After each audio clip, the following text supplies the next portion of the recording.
ಈ ರೀತಿಯಲ್ಲಿ ವಡೆ ರೆಡಿ ಮಾಡಿ ಇಟ್ಕೊಂಡಿದ್ದೀನಿ. ಅದ್ಭುತವಾದ ರವೆ ವಡೆ ಈ ರೀತಿಯಲ್ಲಿ ರೆಡಿಯಾಗಿದೆ. ನಮಸ್ತೆ ಎಲ್ಲರಿಗೂ. ಎಲ್ಲರನ್ನು ನನ್ನ ಚಾನಲ್ಗೆ ಸ್ವಾಗತ ಮಾಡಿಕೊಂಡು ಇವತ್ತು ಅದ್ಭುತವಾದ ರೆಸಿಪಿ ಮಾಡ್ತಾ ಇದ್ದೀನಿ. ಬನ್ನಿ ಹೇಗೆ ಮಾಡೋದು ನೋಡೋಣ.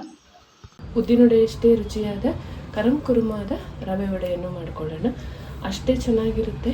ಬೆಳಗಿನ ಬ್ರೇಕ್ಫಾಸ್ಟಿಗೆ ಒಂದೇ ಕಪ್ ರವೆ ಇದ್ದರೆ ಸಾಕಾಗುತ್ತೆ. ತುಂಬ ಈಸಿಯಾಗಿ ಮಾಡಿಕೊಳ್ಳುವಂಥ ಒಂದು ಅಡುಗೆ ಇದು. ಬನ್ನಿ ಹೇಗೆ ಮಾಡೋದು ನೋಡೋಣ. ಅದಕ್ಕಿಂತ ಮೊದಲು ನನ್ನ ಚಾನಲ್ಗೆ ನೀವು ಹೊಸಬರಾಗಿದ್ದರೆ ಪ್ಲೀಸ್ ಸಬ್ಸ್ಕ್ರೈಬ್ ಮಾಡ್ಕೊಳ್ಳಿ. ಪಕ್ಕದಲ್ಲಿರುವ ಬೆಲ್ ಬಟನ್ನ ಕ್ಲಿಕ್ ಮಾಡೋದನ್ನು ಮರಿಬೇಡಿ. ನಾನಿಲ್ಲಿ ಉಪ್ಪಿಟ್ಟು ಮಾಡುವ ರವೆಯನ್ನೇ ತೊಗೊಂಡಿದ್ದೀನಿ. 2 ಕಪ್ ಅಷ್ಟು ತೊಗೊಂಡಿದ್ದೀನಿ. ಸ್ವಲ್ಪ ಅಕ್ಕಿ ಹಿಟ್ಟು ಬೇಕಾದರೆ ಹಾಕ್ಕೊಳ್ಳಿ, ಇಲ್ಲ ಅಂತ ಹೇಳಿದ್ರೆ ಅದನ್ನು ಸ್ಕಿಪ್ ಮಾಡ್ಬೋದು. ಕಲಸುವಾಗ ಹಾಕ್ಕೊಳ್ಳುವಂಥದ್ದು.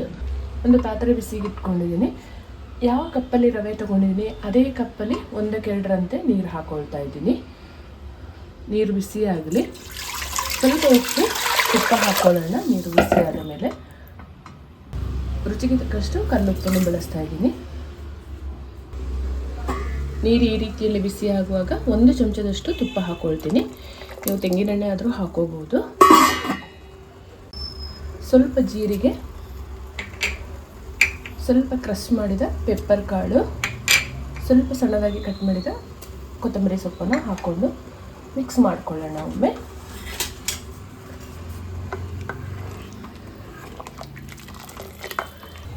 ನೀರು ಈ ಹದದಲ್ಲಿ ಬಿಸಿ ಆಗುವಾಗ ಉರಿ ಕಡಿಮೆ ಮಾಡಿಕೊಂಡು ರವೆ ಹಾಕ್ಕೊಳ್ಳೋಣ. ಇಲ್ಲಾಂದರೆ ಗಂಟಾಗುವ ಚಾನ್ಸಸ್ ಇರುತ್ತೆ.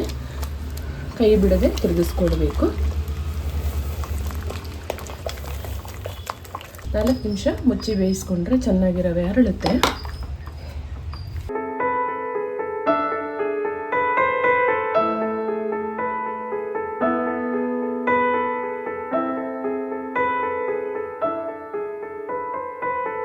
ಗಂಟಿಲ್ಲದಾಗೆ ಚೆನ್ನಾಗಿ ತಿರುಗಿಸ್ಕೊಳ್ಳೋಣ. ಕಲಸಿ ನಮಗೆ ವಡೆ ತಟ್ಕೊಳ್ಳುವ ಹದಕ್ಕಾದರೆ ಸಾಕು. ಉತ್ತಮವಾದ ಒಂದು ಬ್ರೇಕ್ಫಾಸ್ಟ್ ಇದು.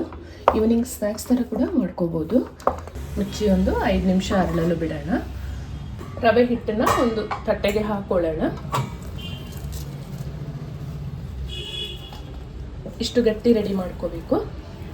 ಆವಾಗ ನಾವು ವಡೆ ಮಾಡಿ ಎಣ್ಣೆಗೆ ಬಿಡುವಾಗ ಈಸಿ ಆಗುತ್ತೆ. ಸ್ವಲ್ಪ ತಣ್ಣಗಾದ್ಮೇಲೆ ಕಲಿಸ್ಕೊಳ್ಳೋಣ. ರವೆ ಹಿಟ್ಟು ತಣ್ಣಗಾಗೋಷ್ಟರಲ್ಲಿ ಒಂದು ಒಳ್ಳೆ ಚಟ್ನಿ ಮಾಡ್ಕೊಂಡಿದ್ದೀನಿ. ಸ್ವಲ್ಪ ಕಾಯಿ, ನೆಲಗಡಲೆ, ಹಸಿಮೆಣಸಿನಕಾಯಿ, ಕೊತ್ತಂಬರಿ ಸೊಪ್ಪು, ಉಪ್ಪು, ಒಂದು ಸ್ವಲ್ಪ ಕಡಲೆಪಪ್ಪನ್ನು ಹಾಕ್ಕೊಂಡು, ಹುಣಸೆಹಣ್ಣು ಸ್ವಲ್ಪ ಹಾಕ್ಕೊಂಡು, ಸ್ವಲ್ಪ ತೆಂಗಿನಕಾಯಿ ಹಾಕ್ಕೊಂಡಿದ್ದೀನಿ. ಒಂದೊಳ್ಳೆ ಚಟ್ನಿ ರೆಡಿ ಮಾಡ್ಕೊಂಡಿದ್ದೀನಿ. ಸಾಕಷ್ಟು ಬಾರಿ ಚಟ್ನಿನ ನಾನು ತೋರಿಸಿದ್ದೀನಿ ವಿಡಿಯೋದಲ್ಲಿ, ಹಾಗಾಗಿ ಇವತ್ತು ತೋರಿಸಿಲ್ಲ. ಒಗ್ಗರಣೆ ಬೇಕಾದರೆ ಮಾಡ್ಕೋಬೋದು. ಇದನ್ನು ಚೆಂದ ಕಲಿಸ್ಕೊಳ್ಳೋಣ. ಈಗ ಅಕ್ಕಿ ಹಿಟ್ಟು ಹಾಕ್ಕೊಂಡ್ರೆ ಸ್ವಲ್ಪ ಕ್ರಿಸ್ಪಿಯಾಗಿ ಚೆನ್ನಾಗಾಗುತ್ತೆ ಅಂತ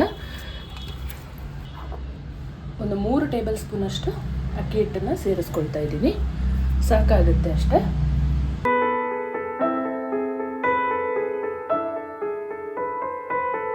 ಈ ಹದದಲ್ಲಿ ಹಿಟ್ಟನ್ನು ಕಲಿಸ್ಕೊಂಡ್ರೆ ಆಯಿತು. ಎಣ್ಣೆ ಆಲ್ರೆಡಿ ಬಿಸಿಗೆ ಇಟ್ಕೊಂಡಿದ್ದೀನಿ ನಾನು. ಎಷ್ಟು ದಪ್ಪ ಬೇಕು ಅಷ್ಟು ದಪ್ಪ ಉಂಡೆ ತೊಗೊಳ್ಳೋದು. ಚೆನ್ನಾಗಿ ಈ ಥರ ರೌಂಡ್ ಮಾಡಿಕೊಂಡು ಜಸ್ಟ್ ಹಿಂಗೆ ಪ್ರೆಸ್ ಮಾಡಿಕೊಂಡ್ರೆ ಆಯಿತು. ಮಧ್ಯದಲ್ಲಿ ಒಂದು ಹೋಲ್ ಮಾಡಿಕೊಂಡ್ರೆ ನಮ್ಮ ಸುಂದರವಾದ ರವೆ ವಡೆ ರೆಡಿಯಾಗುತ್ತೆ. ಈ ರೀತಿಯಲ್ಲಿ ವಡೆ ರೆಡಿ ಮಾಡಿ ಇಟ್ಕೊಂಡಿದ್ದೀನಿ. ಎಣ್ಣೆ ಬಿಸಿಯಾಗಿದೆ. ವಡೆ ಹಾಕ್ಕೊಳ್ಳೋಣ. ಜಾಸ್ತಿನೂ ಹಾಕ್ಕೊಳ್ಳೋಕೆ ಹೋಗಬೇಡಿ.